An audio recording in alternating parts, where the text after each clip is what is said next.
Jeg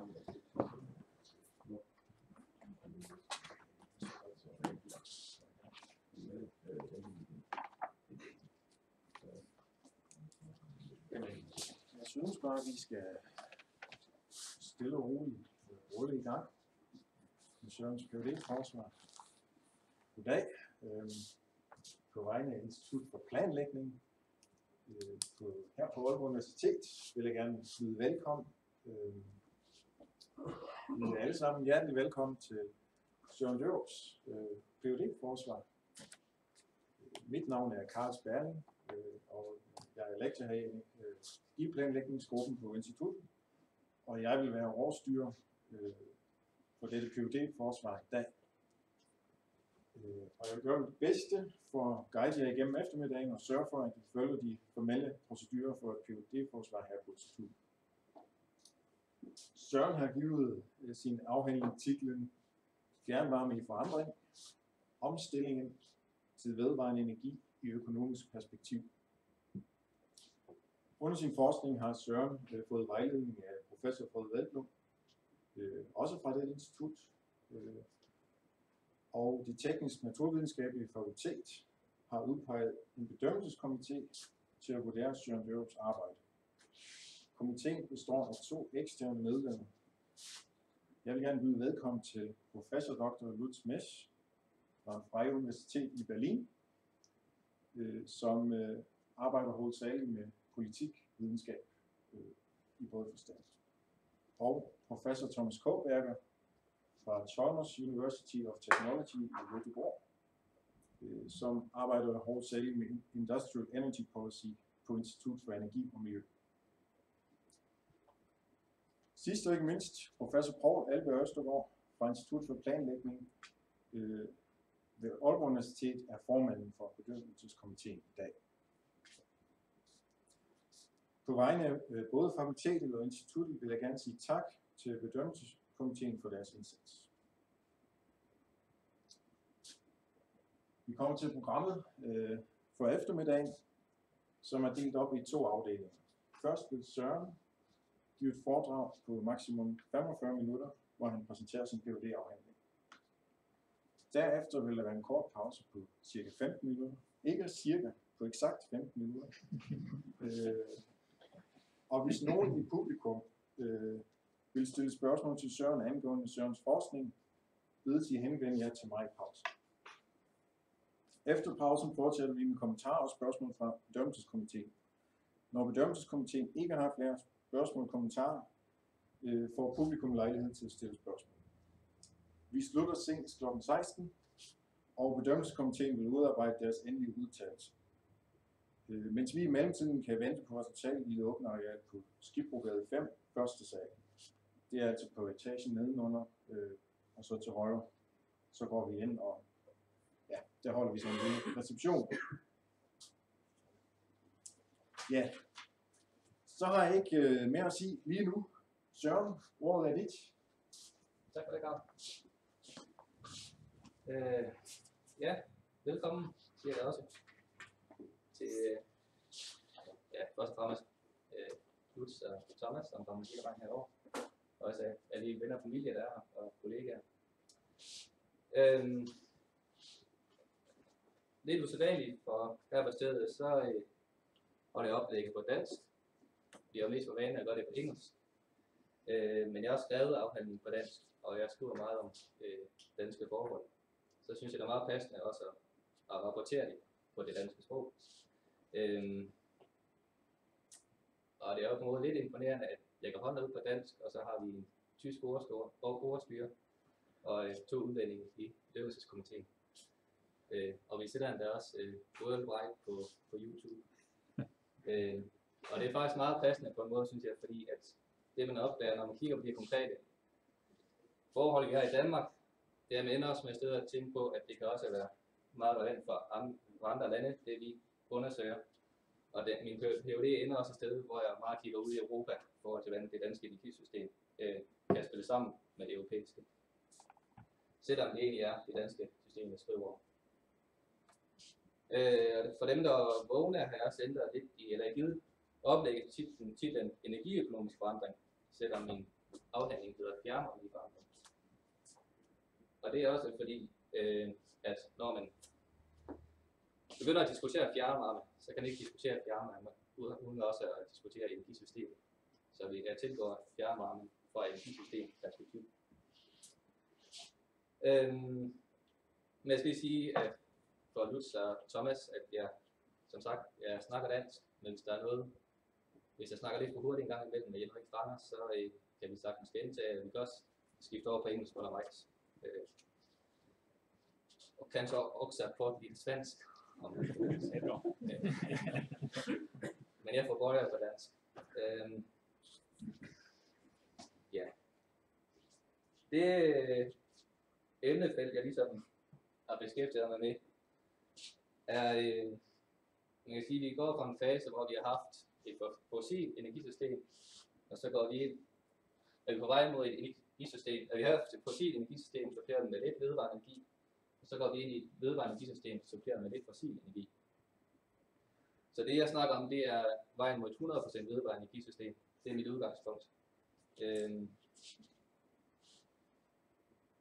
Og for at vi ligesom kan tage de næste skridt, så er det egentlig ikke nogle store tekniske forhindringer, vi har. Der er jo en del kollegaer, som kigger på det, og de kan godt få det til at sammen rent ingeniørmæssigt. Men problemerne er fortrinsvis politiske, økonomiske, og det vi kalder de institutionelle strukturer. Som en af mine kollegaer udtrykte det, så er hjulet allerede opfundet. Nu skal vi bare se at bruge det. Og på den måde vi bruger hjul i en samfundsøkonomi, der ændrer vores strukturer, ændrer vores institutionelle strukturer og ændrer vores økonomiske politik. Ja.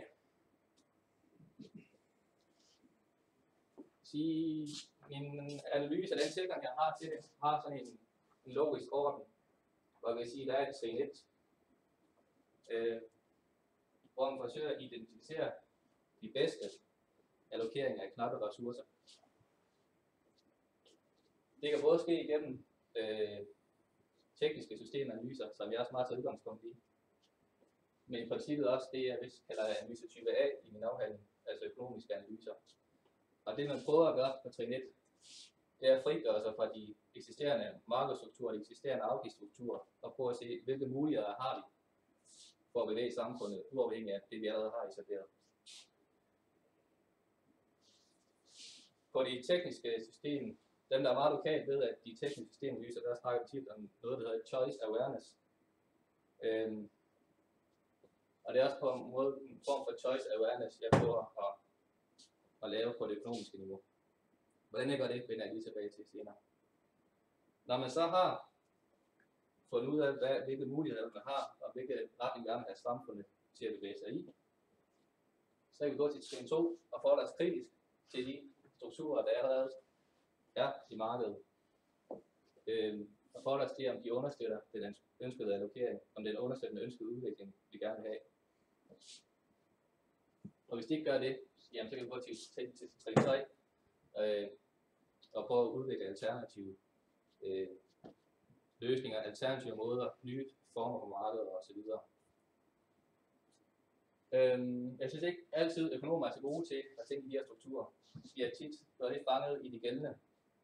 De starter ikke på trin 1, og derfor kan de ikke gå til trin 2.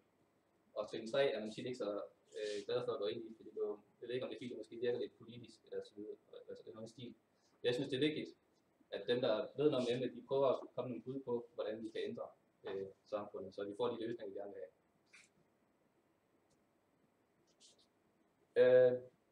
Jeg mener, at vi har et choice awareness begreb i økonomi, som hedder offeromkostning. Offeromkostningsbegrebet. Og det er ikke noget nyt begreb. Jeg citerer Buchanan for det fra 1960. Han siger, definerer offeromkostningen som any profit opportunity that is within the realm of possibility, but which is rejected becomes a cost of undertaking the preferred course of action. Så det han siger, det er, at hver gang vi tager et valg, hver gang vi bevæger os i en retning, så er der noget, vi har fravalgt. Og det fravalg, det er en omkostning i det valg, vi foretager. Og det er jo sådan set en form for choice awareness. Man afsøger, hvilke muligheder har vi, og så inddrager vi det i den vurdering, som vi har.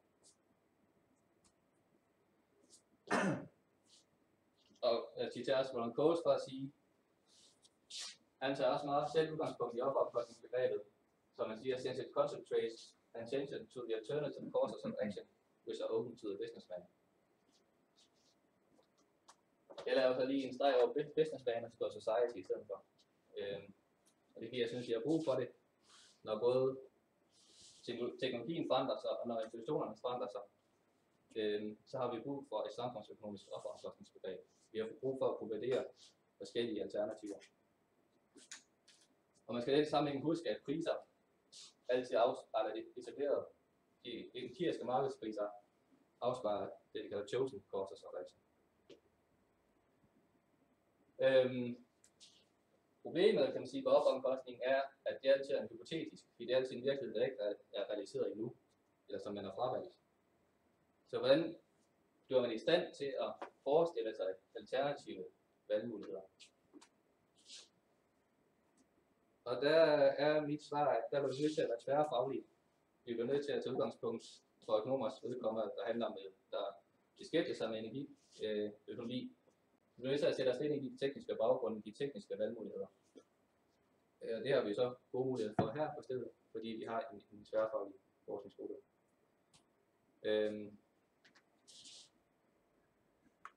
Yes. Det energisystem, jeg har taget udgangspunkt i, er noget, der ligner det her. Jeg har taget udgangspunkt i to tekniske scenarier for et 100% vedvarende energisystem. Det der er CESAS fra 2011, og så er der en opdateret version, sådan en IDAs energivision fra 2015. Og min ingeniørkollega kan snakke meget langt og længe om alle detaljerne heri, hvilke distributioner man bruger for vind og sol osv. Men som økonom, så kan jeg godt tillade mig lige at træde skridt tilbage og se, hvad er de væsentlige pointer i det her for mit arbejde. Så er punkt 1, at vi skifter fra lagerenergi til en fluktuerende primærproduktion. Det vil sige, at den lagringsegenskab, vi har haft i de fossile brændstoffer forsvinder, og de skal så etableres andre steder i systemet. Og punkt 2, vi har begrænset biomasseressourcer. Så biomasse er meget knap ressource for, at vi kan realisere. Vi skal være meget forsigtige med, hvor vi bruger vores knappe biomasseressourcer, når vi går mod et vedvarende energisystem. Vi vil ikke nok biomasse til at forsyne hele energisektoren med biomasse. Så de fluktuerende ressourcer bliver ligesom ryggraden i et vedvarende energisystem. Så det er vind primært, så vi kan se det nu, og sikkert også med sol. Og det er så for Danmark det her. Og når vi snakker energisystem, så er det både varme, el og transport. Og så viser det så også, at de her systemer er ikke væsentligt meget dyrere, men det er noget, jeg vender tilbage til. Det er også en vigtig pointe. Altså væsentligt meget ikke dyrere end de fossile alternativer. Men jeg kan også lige nævne, at det bliver lidt mere kompliceret energisystem, vi får. Der er mange interaktioner, der er mange koordineringsudfordringer i sådan et energisystem.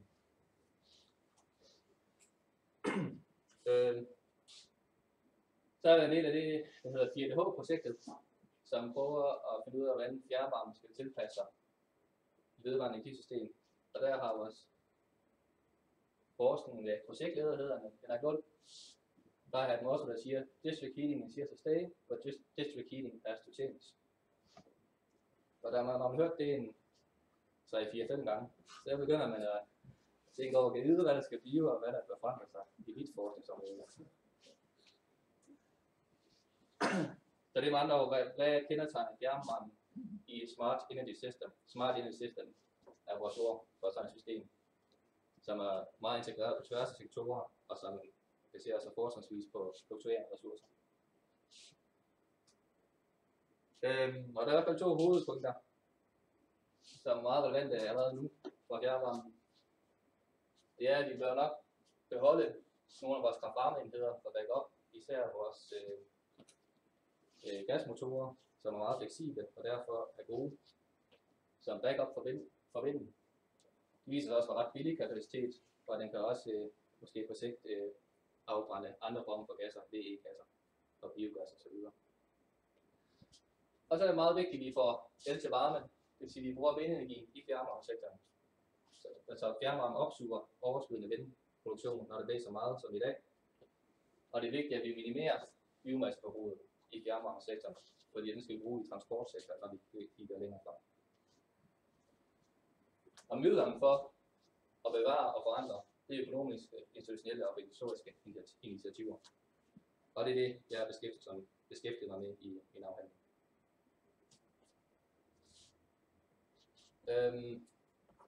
Man kan tilføje, at det her behov for vind til varme er sådan set gensidigt.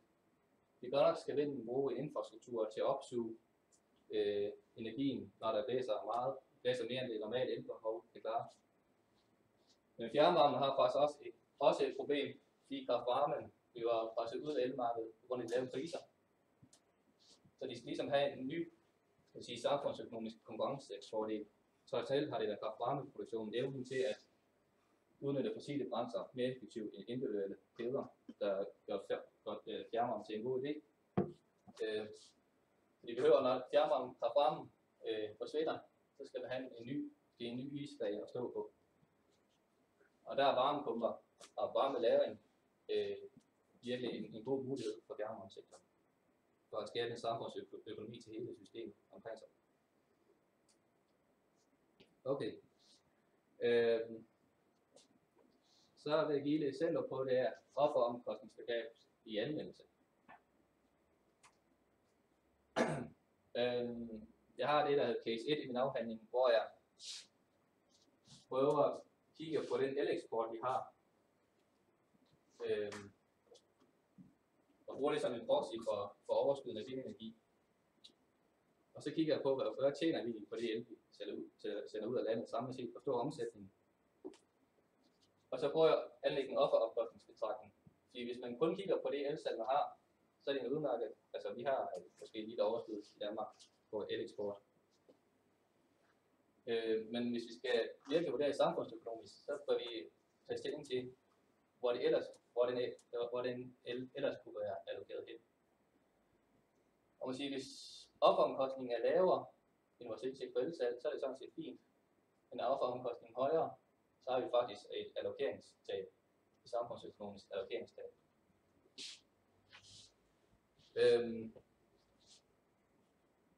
Og to sådan umiddelbart oplagte offeromkostninger, når man sætter sig ind i den tekniske litteratur. Det kan være brændselsforbrug i varmesektoren, så for nuværende og på længere sigt kan det også være brændselsforbrug i transportsektoren. Så med andre ord, hvis vi eksporterer noget el, så skal vi i stedet for at bruge noget brændsel til at opvarme husene.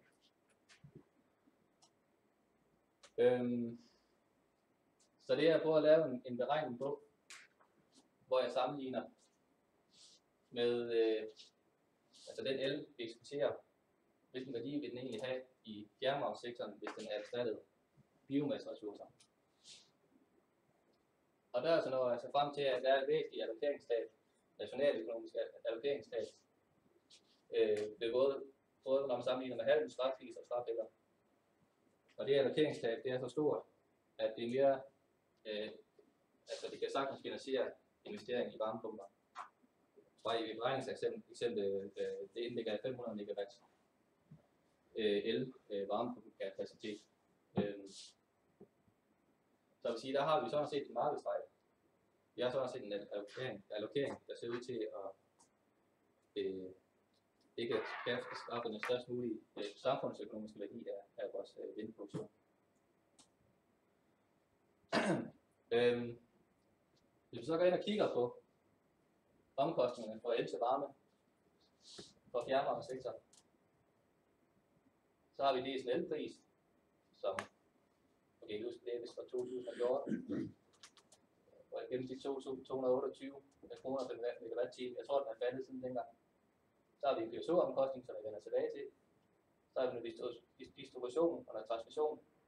Og så har vi energiafgiften, som skiller sig ud i den her sammenhæng, fordi det er den eneste af de her poster, som er en ren finanspolitisk afgiftspolitik, som ikke har noget med energisystemet at gøre, som bruges andre steder i samfundet. Og man siger, det siger måske ikke så meget i sig selv, de her tal.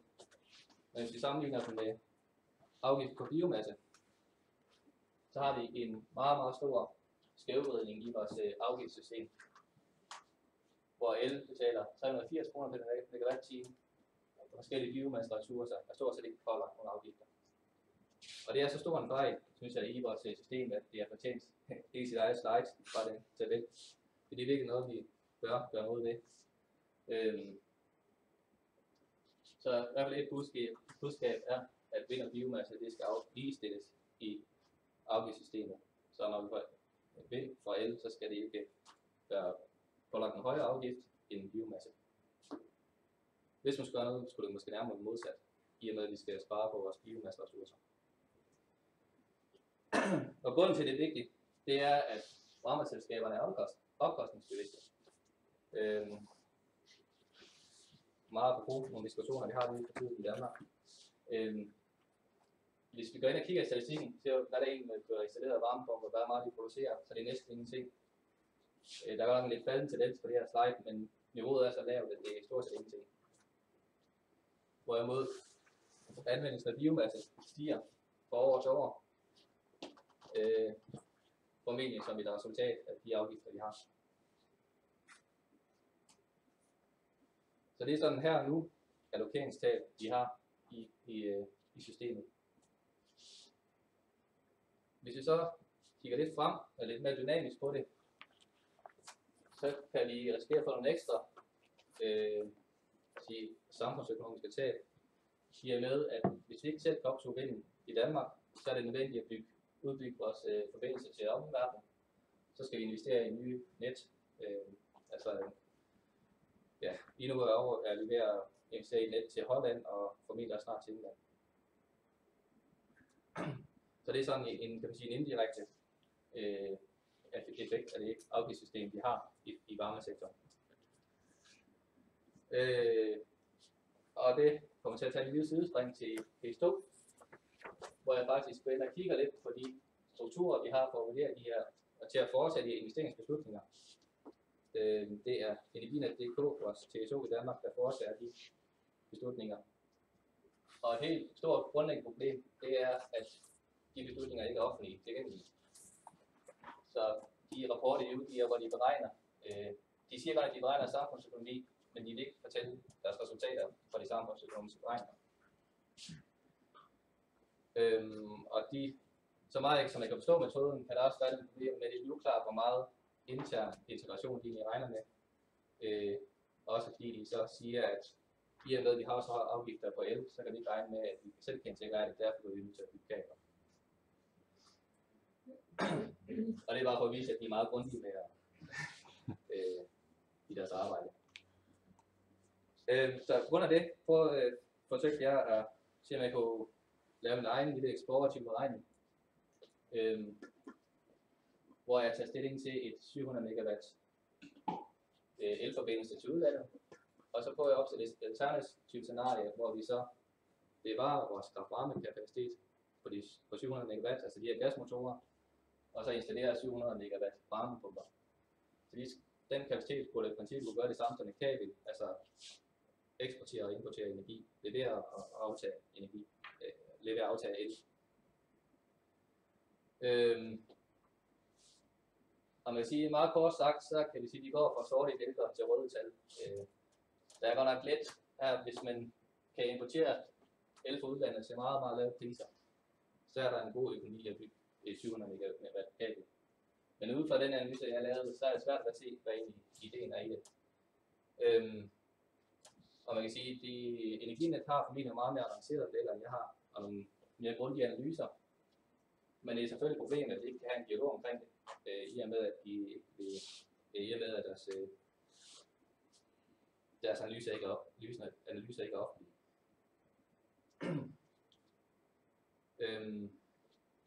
Så man siger, det er endnu en bekymring for os i de afgiftssystem, vi har, at det skaber nogle opskaber til forplanter sig ud i resten af systemet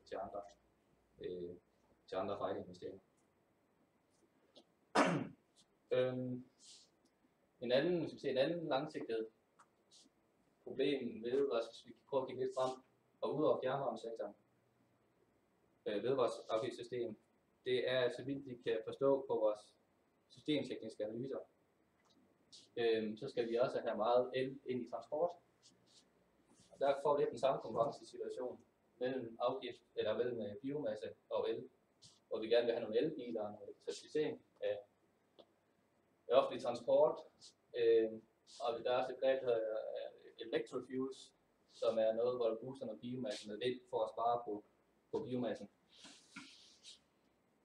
Og hvis det her skal slå igennem, så kræver det også, at vi har nogle afgiftsstrukturer, som ikke diskriminerer vindel. Og derfor er det også et argument for at komme i gang med at prøve at lave nogle afgifter for fjernvarmesystemet, så vi ligesom har noget erfaring til senere hen, fordi det ser ud til at være en permanent problemstilling i vores energisystem, at vi skal have nogle afgiftsstrukturer, som kan balancere de forskellige energiressourcer. Så jeg har selvfølgelig diskuteret både med kollegaer og nogle uden for universitetet, hvad man kunne gøre, hvilke forslag man kunne lave for at rette op på det her. Og det bliver over forskellige løsninger. Om der er en, der sådan er vendt tilbage, så man ikke endnu kan se er en dårlig løsning. Det kan svært at komme. Men jeg vil sige, de krav, man har til den nye elafgift, det er for det første, at den skulle kunne vise et væld af biomasse. Det er det, jeg har været inde på. Men derover kunne det også være meget smart, hvis den kan differentiere mellem vind og kul i elnettet.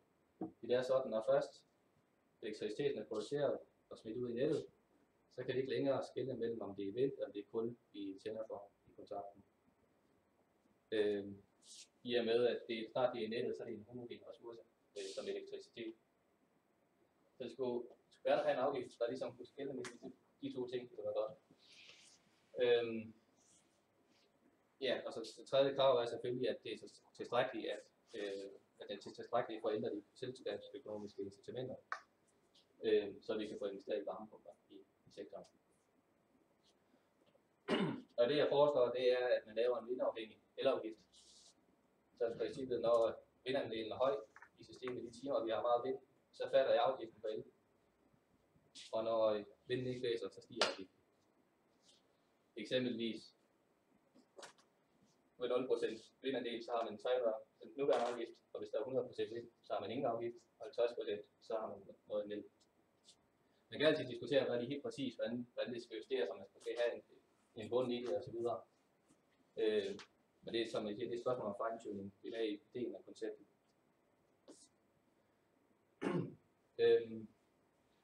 Den prøver jeg så at undersøge lidt konsekvenserne af. Jeg prøver at regne på, det er en beregning på en forbrug, hvor jeg prøver at undersøge effekten af den afgiftsomlægning. De sorte bare, det er varmepumpens konkurrencedygtighed under de nuværende afgifter i forhold til alle træpiller, træflis og træpiller. Og der kan varmepumpen så set ikke konkurrere med nogle af alternativerne. Men efter afgiftsændringen, billedet, skal den faktisk godt konkurrere. Så selskabsøkonomisk kunne det forslag godt se ud til at give mening. Og jeg regner også lidt på, hvad det betyder for statens afgiftsprovenu. Og der er billedet også, at det vil give et større provenu for staten, sammenlignet med et alternativt biomasse-rute, som de er på vej ud af nu. Provenuet afhænger af, hvilken ressourcer den reelt kommer til at erstatte varmepumperne, og det afhænger også af, hvor mange timer varmepumpen kører. De her to, det er en, hvor den kun kører i sport, eller hvor vi er eksport, og den er der kører den mere eller mindre som baseload. Jo flere timer varmepumpen kører, jo større afgiftsprovenu for staten. Det er ikke i sig selv et mål at sikre afgiftsprovenu for staten, men det er måske noget, der er politisk betydning, fordi det er nogle gange den undskyldning, man bruger at sige, at vi kan ikke ændre på afgifterne, fordi vi skal bruge provenuet. Så hvis jeg skal opsummere lidt på de afgiftsforslag, så ser det ud til, at det vil kunne forbedre samfundsøkonomien ved at få en bedre allokering, øge statens afgiftsprovenu og samtidig reducere forbrugernes varmepriser. Og igen, det er sammenlignet med den retning, vi har nu, hvor vi investerer meget i biomasse. Der kan godt være en afgiftstab for staten i forhold til naturgas, som vi har stadig en del af. Okay, Men så er det er jo meget aktuelt, det her, jeg står og snakker om. Det er noget, der hele tiden foregår, også politisk efterhånden. Og der kom lige en spændende mail ind ad døren her den anden dag, fra Folketinget, hvor energiministeren er blev spurgt, mener ministeren, at elafgiften er for høj? Og så svarer han meget interessant, at han mener, at den er for høj, og det er derfor, at de nu ændrer på PSO-afgiften.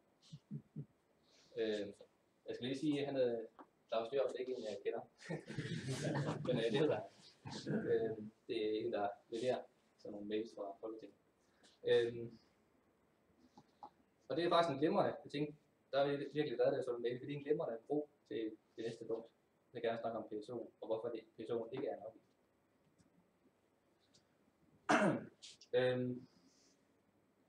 Det vil jeg kalde fortælling om den dyre vedvarende energi og dens konsekvenser. Og jeg vil kigge på elmarkedet som case og PSO-tariffen.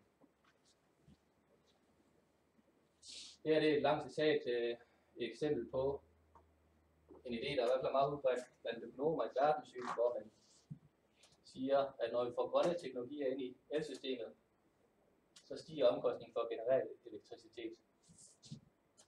Og man siger, at det kan så have en masse dårlige konsekvenser for samfundet, og derfor siger man, at der er et trade-off mellem at investere i vedvarende energi og så økonomisk effektivitet. Underforstået, at vi skal ikke have for meget vedvarende energi. Det er meget typisk for den fortælling, om at, som vi stadig hænger lidt fast i, at vedvarende energi er dyrt.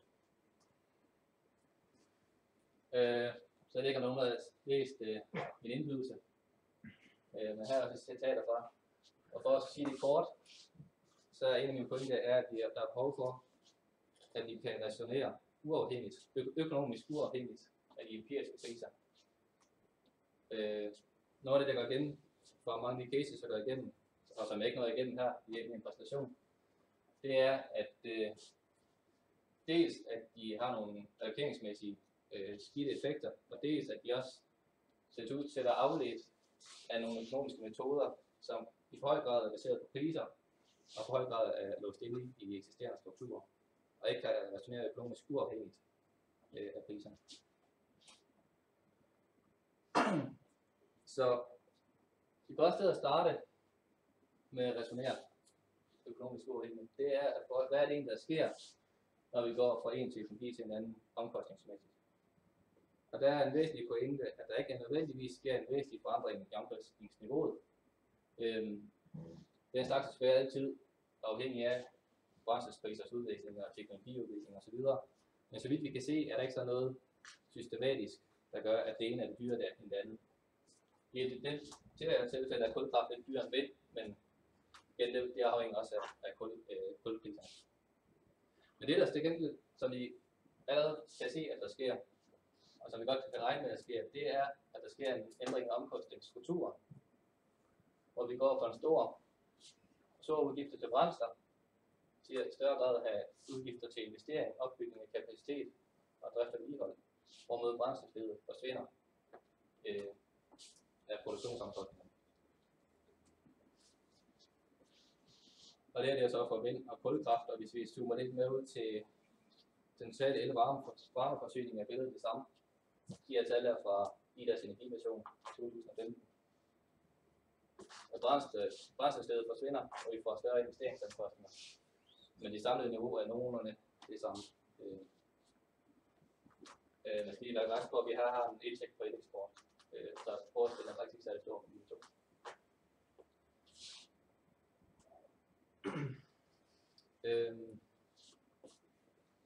Og det bringer os tilbage til PSO-tariffen, og til at forstå, at PSO-tariffen ikke bør opfattes som en afgift. Det bliver ofte både blandt økonomerne og også i den politiske debat taget som selvfølge, at PSO-tariffen på en eller anden måde er noget, der forstyrrer markedsallokering, forstyrrer det efficiente markedsallokering. Men der er min pointe, at PSO-tariffen er kommet for at blive, givet den ændring, vi får i omkostningsstrukturen. Og jeg synes mere, man skal kalde det en kapacitetsbetaling.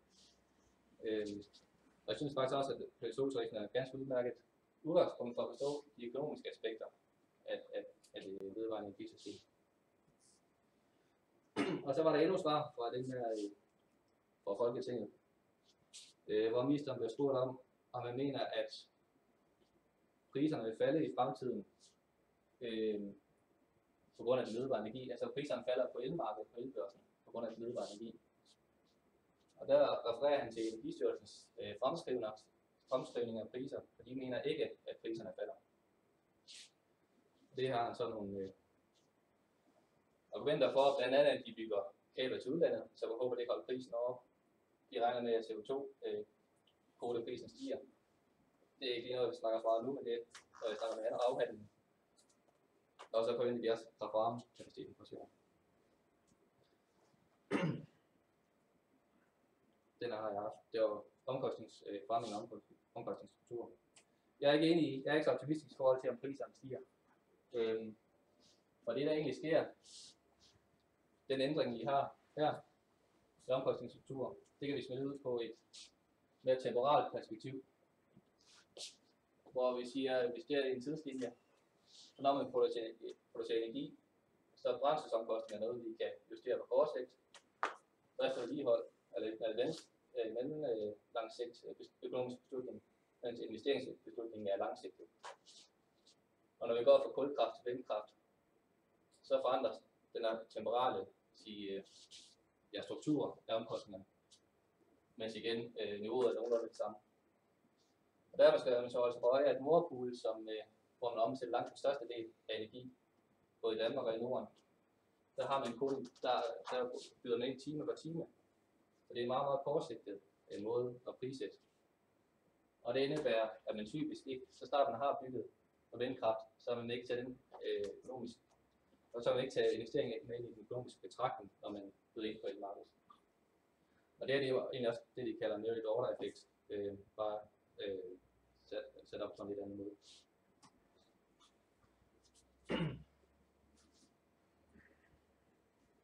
Så rent teoretisk burde vi forvente, at efterhånden, så vi får mere og mere vindkraft i elmarkedet, så får vi også større og større andel af de samlede forsyningsomkostninger, som falder uden for markedet, og som skal samles op af nogle andre institutioner. Og hvis vi så kigger sammenligner den teoretiske forventning med den empiriske udvikling, så kan vi se, at de sidste mange år har vi faktisk haft de økonomiske kræfter faktisk gået igennem i markedet. Det er de samlede forsyningsomkostninger af el i Danmark, undtagen distribution. Det vi kan se, det er, at det nederste her, elpriserne de falder på elbørsen. Samtidig stiger PSO-tariffen for at dække investeringsomkostning. Og så har vi noget småtteri af noget systemtarif og sådan noget nogenlunde stabilt. Så igen, det bekræfter den teoretiske forventning om, at det samlede omkostningsniveau er nogenlunde stabilt, men strukturen ændrer sig. Markedspriserne falder, og PSO-tariffen stiger. Og det er klart, hvis man ikke er opmærksom på det, så kan man jo forledes til at tro, at når vi betaler mere og mere uden for markedet, så kan det måske fordi, at den kapacitet, man bygger, ikke er konkurrencedygtig. At vi får man tit PSO-tariffen omtalt som, at når man kigger på den her stigning, at regningen for den vedvarende energi stiger. Men det er bare en omstrukturering omkostning, vi er nødt til. Og regningen stiger faktisk ikke indtil videre. Det er meget stabilt. Så budskabet er i hvert fald grundlæggende, at det system, vi har med en pris og en PSO, er egentlig grundlæggende i økonomisk balance. Hvor vi handler energien på elbørsen, betaler marginalomkostningen, MC gennem priserne, og så bygger vi kapacitet gennem PSO'en. Og det er også det code, som kalder multipart pricing system i afhængighed. Hvis man så flytter, så som man siger, vi behøver ikke den her PSO, så kan vi flytte over på, at det er en del af elproduktionsomkostningerne, dem skal vi flytte over på finansloven. Jamen så indebærer det egentlig, at man laver statsstøtte til elproduktion. Det vil sige, at man dumper egentlig prisen på elmarkedet.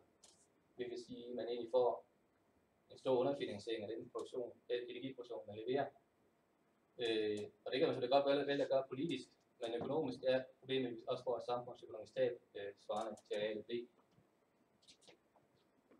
Og det samfundsøkonomiske økonomisk tab kan fx tage sig få udslag i, at I forrykker balancen mellem energibesparelser og energiproduktion. Hvis det er de samme forsyningsomkostninger, så ryger prisen ned, og så får vi et lavere niveau af energibesparelser, fordi energien simpelthen er billigere, og vi vil så få et samfundsøkonomisk tab svarende til arealet af. Så derfor også en af mine vigtige budskaber er, at PSO'en, altså kapacitetsbetalingen, den bør forblive internaliseret i energihandlen.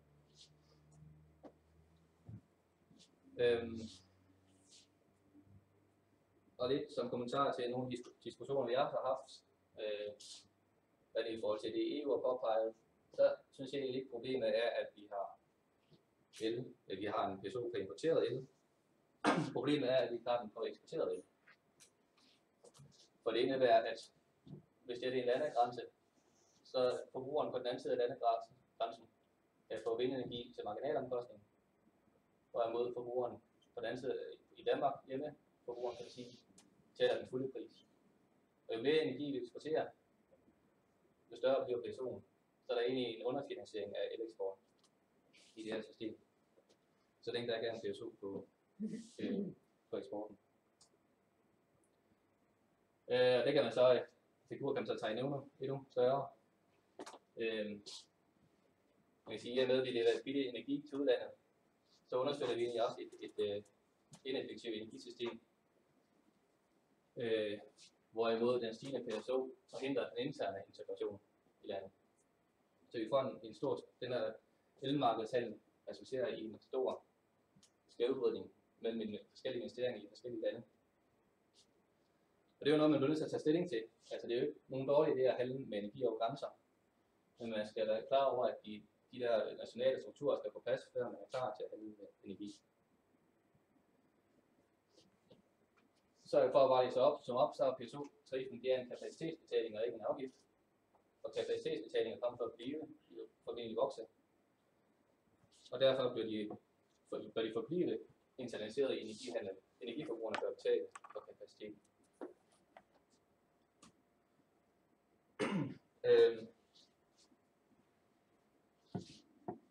Citatet øverst her fra det økonomiske råd, som siger, at anbefaler omlægning af PSO til indkomstskatten, fordi det gavner miljøet, fordeling og den økonomiske effektivitet. Det er svært at finde overbevisende argumenter for, at det skulle være en dårlig idé. Og der er i hvert fald 3 argumenter. For det første så en omlægning til indkomstskatten øger energiforbruget og resulterer derfor i en økologisk belastning, en øget økologisk belastning. For andet indebærer det jo, hvis det er arbejdsindkomst, hvis vi finansierer vindenergi over skat på arbejde, så indebærer det jo, at de store energiforbrugere, de slipper billigere. Så der er også et fordelingsmæssigt skævt perspektiv over det. Og så for tredje, som jeg allerede nævnte, så forrykker vi bare balancen mellem energiproduktion og energibesparelser, og derfor risikerer vi at få en ineffektiv allokering af investeringer i energisystemet. Og så er vi lige gået ud og tilbage, så jeg lige kan kort skitsere en alternativ løsning, som jeg har prøvet at udvikle så meget på skitsebanen. Og det er, at vi i stedet for, at vi har en PSO på elforbrug, altså øvelsen er her ligesom at finde, hvad er en PSO for Smart Energy System? Hvordan skal det have et PSO-system, som understøtter vores teknologiske systemer, vi gerne vil have. Og der er vi foreslår egentlig, at vi flytter PSO'en fra elforbruget til slutforbrug af energi. Det vil sige, at vi bør egentlig ligge på levering af varme og levering princippet også på brændsler, og også først af almindelig elforbrug. Og den omstillingsfond, kan man sige, den bør måske ikke kun gå til produktionskapacitet. Vi mangler også investeringer i konvertering, distribution, og vi mangler investeringer i energibesparelser. Så fra mere smart energy system perspektiv, så bør den her person udvides til at finansiere og støtte andre investeringer i hele energisystemet. Og det er jo også noget, der kan være i forhold til udrulling af fjernvarme osv. Nu har vi en del fjernvarme i Danmark, men vi diskuterer meget for tiden i europæisk perspektiv, at der er stor potentiale for fjernvarme, og hvordan får man finansieret. En god idé kunne have været en form for europæisk PSO, uanset hvor politisk urealistisk det må være.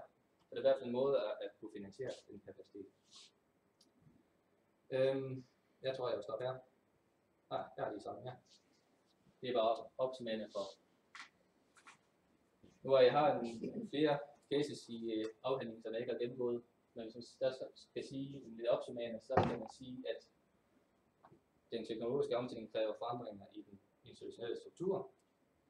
Og det politiske niveau er faktisk klar over det, men de ser ikke ud til endnu helt at være i stand til at adressere problemet korrekt, kan man sige. Og mit bud er, at det kræver øget tværvidenskabelige analyser, og måske også institutioner, der kan udvikle de her løsninger og lave de analyser.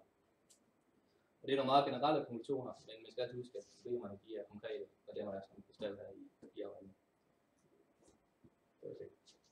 Tak.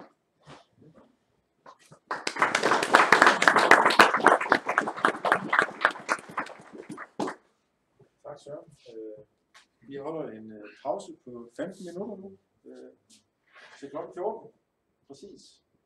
Og der er vist noget kaffe udenfor.